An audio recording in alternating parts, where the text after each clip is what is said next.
Alex Carter leaned against the railing of his porch, sipping a cold drink and flipping through the pages of a well-worn novel. The gentle hum of summer surrounded him, a symphony of lawnmowers and laughter drifting through Cedar Lane. For 5 years, peace had been his companion, the neighborhood a haven where he could keep to himself, tending to his rose bushes and listening to the birds sing. But that tranquility shattered with the arrival of Karen Waverly. From the moment Karen moved in across the street, Alex sensed trouble. With an iron grip over the newly formed Homeowners Association, Karen had turned a quiet suburb into a battleground. She thrived on rules and regulations, and her strong personality clashed with Alex's laid-back demeanor. It was only a matter of time before their paths would collide. At first, Karen approached Alex with a disingenuous smile and a clipboard in hand, trying to sweet-talk him into joining her association. "Alex," she said one evening, tilting her head in that irritatingly sympathetic way, "our neighborhood thrives when everyone contributes to its beauty. Don't you want to be part of that?" "I appreciate the offer, Karen," Alex replied, wiping his hands with a greasy rag. "But I'm not interested in playing by anyone's rules but my own." Her smile faltered for just a moment, but her composure quickly returned, masking her irritation. "You do understand we've had some complaints about your landscaping, right? It's important for maintaining neighborhood standards." "I'll handle my own property, thank you." He stepped back inside, leaving Karen with her clipboard and her narrowed gaze. Days became weeks, and Karen's annoyance transitioned into open hostility. She began leaving passive-aggressive notes taped to his door, urging him to comply with non-existent standards, claiming neighbors were upset by his wild lawn. The pressure escalated, but Alex remained unfazed, tossing her letters into the recycling bin as he laughed at the absurdity of it all. Then came the day that pushed Alex over the edge. Enjoying an afternoon in the sun, the calm was abruptly shattered by the sound of creaking hinges. He turned to see Karen, hands on her hips, marching through his gate as if he had invited her. "I'm here for an exterior inspection, Alex," she declared, her voice ringing with authority. "What part of get off my property didn't you understand?" Alex said, fury bubbling beneath his calm facade. He stood tall, arms crossed, eyeing her with suspicion as she approached. "This is a community matter," Karen insisted, flipping through her clipboard defiantly. "You've got overgrown grass and other violations. We can't let this slide." "Violations? Are you serious?" he scoffed, shaking his head. "I'm not in your association, and your little rules don't apply to me. You need to leave, now." But instead of backing down, Karen's eyes flashed with indignation. "I'll call the police if I have to. You're breaking the law by not complying."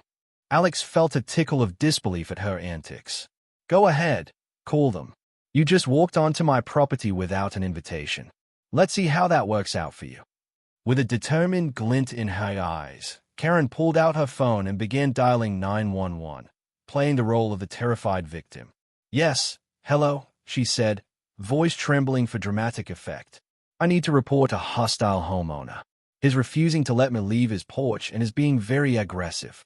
Alex whipped out his phone, aiming it at her. "Look at this, everyone. My neighbor, Karen, is calling the police because I won't let her trespass on my property." What a show. For a fleeting moment, doubt flickered in her eyes as he recorded her performance, but she quickly leaned into her tears, dodging the camera's lens. "I'm scared for my safety." As sirens approached in the distance, Alex stood firm, recording every moment, waiting for the police to arrive. What was once a simple battle of wills had escalated into a theatrical showdown, the stakes higher than ever as both players prepared for the final act. When the cruiser's red and blue lights finally lit up the street, Alex took a deep breath, ready to tell his side. As two officers stepped out, he felt a thrill of uncertainty. Would they see through Karen's facade, or would she succeed in portraying him as the aggressor? "Can you explain what's going on?" one of the officers asked, turning toward Karen. With her best damsel in distress act, she pointed an accusatory finger at Alex. "Officers, I was conducting a routine inspection for the Homeowners Association when he started yelling at me." Alex held back a smirk. This was a battle he was ready to win. I've got everything on video since she stepped foot on my property without permission. She called 911 just because I told her to leave," he said, flipping the camera lens to the officers. The officers exchanged glances, clearly uncertain about how to proceed as they assessed the situation. Would the truth prevail, or would the absurdity of this encounter turn against him? With his phone recording their every move, Alex was prepared for whatever was about to come next. The tides of change were rolling in, but in this game of suburban chess between him and Karen, he was determined to come out on top, no matter what twisted move she had planned. The officers exchanged glances, their eyes darting between Karen's agitated demeanor and Alex's calm confidence. The tall officer began, holding up a hand to halt Karen's barrage of complaints. "We need to assess the situation clearly. Were you invited onto this property?" Karen opened her mouth to respond but paused, her expression faltering as the reality of her situation sank in. "Well, she stammered, momentarily lost for words. Alex stepped forward, holding up his phone for emphasis. "This whole thing is on video. She entered my property without any invitation, trespassing and trying to impose arbitrary rules on me." After a moment of hesitation, the female officer leaned closer to examine Alex's phone. "Do you have written permission from the homeowner to conduct this inspection?" Karen clenched her jaw, her facade cracking under the pressure. "I'm the president of the Homeowners Association," she asserted, her voice firm but lacking real conviction. "I have the authority here." "Authority doesn't mean you can trespass. Do you have any documentation indicating this authority extends to this property?" The female officer's tone was steady, and Alex felt a surge of hope. "No, but," Karen sputtered, her hands flailing. "You don't understand. This is about community standards."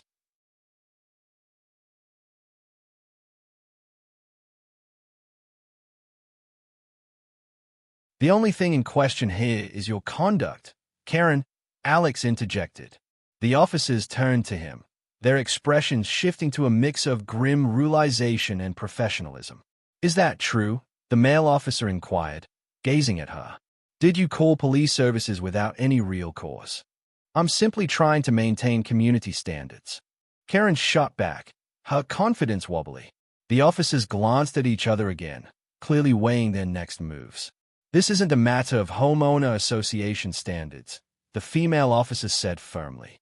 "It's about whether you illegally entered this property. If you did, this could lead to charges. You called the police based on a situation you initiated. That's an unnecessary use of emergency services." The color drained from Karen's face as the realization sank in. But I was just trying to do my job." "Did he threaten you in any way that you can prove?" the male officer continued. "Did he physically prevent you from leaving?" "Well, no," she admitted, her bravado fading. The female officer nodded. "Then we can't take any action against him. We'll be documenting everything here, and I advise you to refrain from further confrontation with this homeowner." Karen's eyes narrowed, and a flicker of defiance returned momentarily. But as the officers began to take details, her bravado crumbled. "You'll regret this. You can't treat me like this," she spat before storming away, nearly knocking into the officers in her haste. "Take a deep breath," the female officer said under her breath, shaking her head as they shifted their attention back to Alex. "You're free to go, sir. We'll note that you have video evidence here. If she approaches again, document it." As the police cruisers pulled away, Alex felt a rush of relief wash over him. He stood tall on his porch, chest swelling with pride. Not only had he successfully defended his turf against Karen's aggressive overreach, but he had also turned the tide against her. However, he knew this battle wasn't over. Karen was relentless, and a woman like her wouldn't be deterred by a simple slapdown. Just as he settled back into his chair to bask in his temporary victory, a familiar anxiety gnawed at him. The very next day, Alex opened his mailbox only to find a stack of fresh notices from the Homeowners Association. "Final notice of noncompliance," read the first letter in red ink, alongside several others detailing an outrageous list of alleged violations: overgrown grass, inappropriate fence placement, and refusal to submit to mandated inspections. Sitting on his porch, He tossed the letters aside with amusement and reached for his phone, preparing to snap a picture for his records. "Really, Karen?" he muttered, shaking his head in disbelief. Her audacity was staggering. She wasn't just trying to intimidate him. She was escalating, clearly desperate to salvage her authority. That night, as he prepared to sleep, thoughts of a looming presence danced through his mind. What would she try next? Every time he dismissed her baseless threats, she upped the ante, and Alex could practically see her plotting her next move from his porch. Later that week, as he toiled in his garage, the sound of tires crunching on gravel caused him to look up. There, parked at the end of his driveway, was a tow truck, its driver stepping down with a clipboard in hand. Alex's heart sank.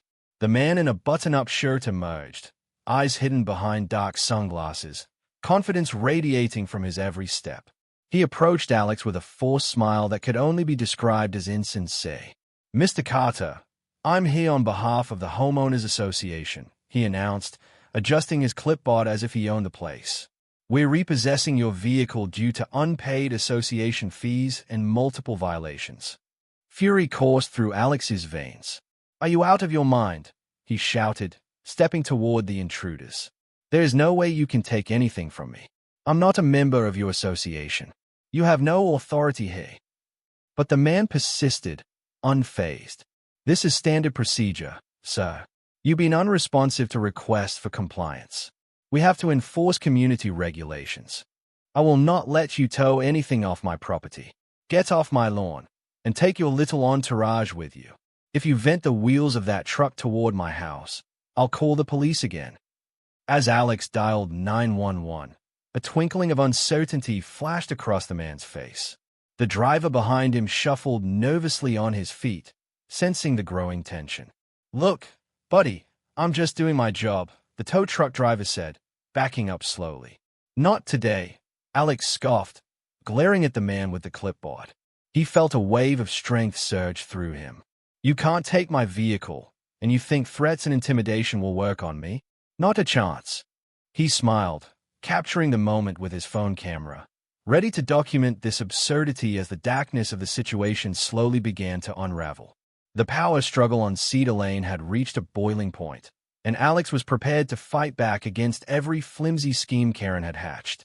Just as the tension built, he heard the distant sound of sirens closing in on the driveway. Would the police arrive in time to see these bullies scurry off, or would they be forced to confront the implausible story Karen had created? The culmination of his efforts was about to bear fruit, but would it truly lead to the turning point he so desperately sought? The sirens wailed in the distance, growing nearer. An instinct kicked in as Alex felt an adrenaline rush. Heart pounding, he continued to record the scene unfolding before him.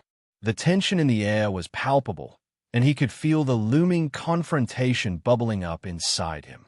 The clipboard-carrying man shifted awkwardly, his bravado fading as the unmistakable sound of police sirens echoed through Cedar Lane.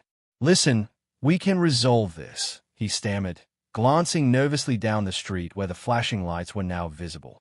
"I don't want to resolve anything with you, especially not your absurd demands." Alex shouted back, unwavering. The anger had ignited something within him, igniting a fire he hadn't realized was simmering beneath the surface. He had let Karen walk over him for far too long, and if someone thought they could just come and take his car because of a fabricated issue, they had another thing coming. Just as he completed the call to the police, the officers from days prior pulled up, stepping out of their cruiser with a sense of familiarity to the whole disastrous episode. They assessed the situation in moments, taking in the scene. The tow truck, the clipboard man, and Alex standing firm, phone in hand, ready to document everything. "What's going on here?" the female officer asked, eyeing the men in front of Alex. "We're here to repossess this vehicle due to multiple association defaults," the clipboard man declared, trying to regain some semblance of control despite his bluster crumbling under their scrutinizing gaze. The male officer raised an eyebrow and glanced over at Alex, who continued his video recording. "And you are?" "Mark Abernathy, from Cedar Lane Homeowners Association," he replied, puffing out his chest, as if his title would shield him from the officer's scrutiny. This man is in violation of multiple codes and refuses to pay his dues. Mr. Abernathy, the female officer interjected, crossing her arms with a look of skepticism. Is there documentation proving your association has authority over this property? The clipboard man hesitated, his facade cracking.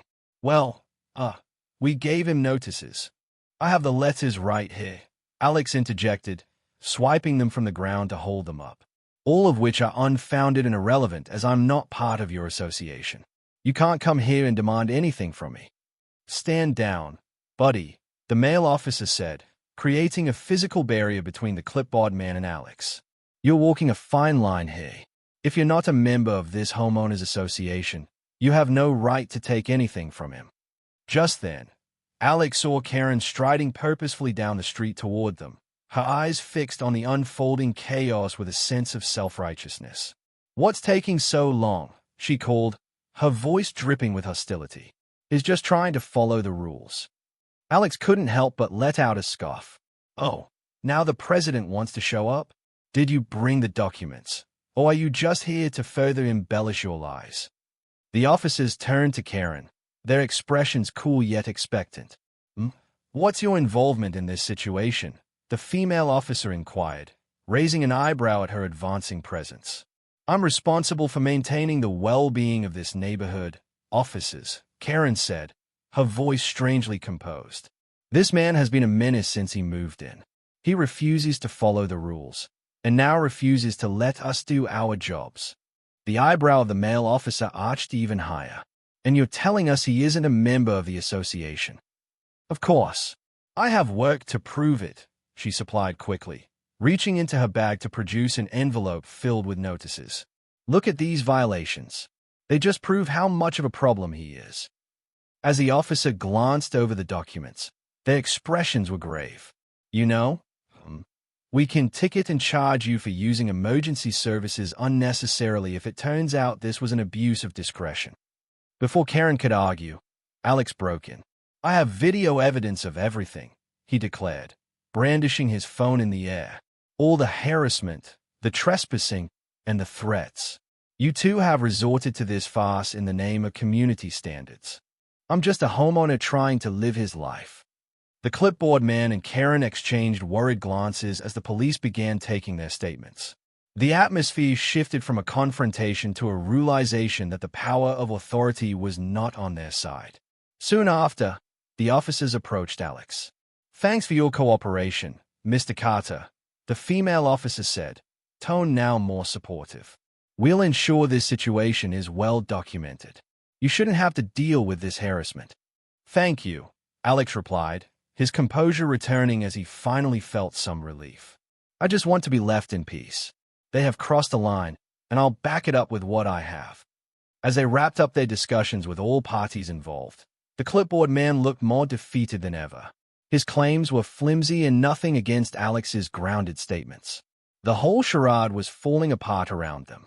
Just as the officers gathered their notes and prepared to leave, Karen launched one final attack. This isn't over, Alex. You can't get away with this. I'll have the last word. Oh, I'm counting on it, he shot back, a satisfied grin stretching across his face. He would not back down as the battle lines were drawn and marked with scheduling confrontations. As the officers turned to leave, Alex heard a voice from behind him, a child's voice.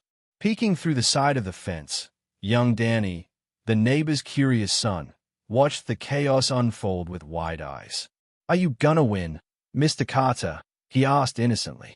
I'm fighting for it, kid, Alex replied, a new surge of determination igniting within him. You just wait and see. And as he stepped back into his home, Alex knew that this was just the beginning. The standoff on Cedar Lane had entered a new phase, and he would prepare to meet whatever challenge Karen had left up his sleeve. The warmth of summer twilight wrapped around him, lifting his spirits as he mentally plotted his next steps. With the police on his side and proof in hand, he was ready to make his next move. The confrontation had only just begun, and he would emerge victorious against the machinations of a woman who had underestimated the spirit of a man defending his home. As Alex stepped back inside his house, the thrill of the confrontation still coursed through him, invigorating his senses. He drew in a deep breath, the weight of the day's events colliding with both relief and anticipation. He had stood up to Karen and her absurd demands, but he knew it was far from over. He went to his living room and plopped onto the couch, his mind racing with ideas about what to do next. The notifications and accusations were piling up like autumn leaves, and he needed to find a way to counter them effectively. He pulled out his laptop, determined to gather all the evidence he could to clarify his standing in the neighborhood. Hours passed as he combed through old emails and documents, pulled photographs from his phone, and even reached out to his few supportive neighbors. Each moment felt like giving a dose of courage, fortifying himself for the impending battle ahead. He recalled conversations with others who had suffered the same fate under Karen's heavy-handedness, and he became more determined to fight back, not just for himself, but for them as well. In the early hours of the morning, as the golden sun crept over the horizon, Alex could feel a sense of purpose rising with it. He meticulously prepared a presentation, outlining the community standards and regulations of the Homeowners Association, clarifying that he had never officially joined. Each point he crafted was aimed at dismantling Karen's narrative. Her claims would no longer suffocate him under their weight.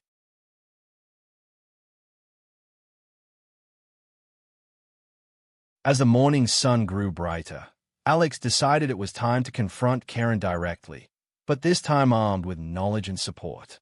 He would confront her not just as a single homeowner, but as a nameless voice for everyone she had bullied. The next day, he knocked on the doors of various neighbors, securing their attendance at an impromptu meeting later that evening. One by one, they gathered in his living room, a seemingly motley crew coming together with a shared goal of standing against the oppression of their president. The mood was electric, with the unspoken tension of taking a stand. "We've all received those ridiculous notices, and we can't let her keep oppressing us," Alex declared, rallying them around his cause. "Karen wants to instill fear and make us feel powerless, but together, we can challenge her." Nods of agreement rippled through the group as they expressed their frustrations about instances where Karen had overstepped her boundaries. Stories began to surface, laughter weaving through the grievances as newfound camaraderie bound them together. With each tale shared, Alex could feel the atmosphere transforming from one of anxiety to assertive camaraderie. He presented the meticulous notes he had prepared, highlighting the inconsistencies of Karen's actions.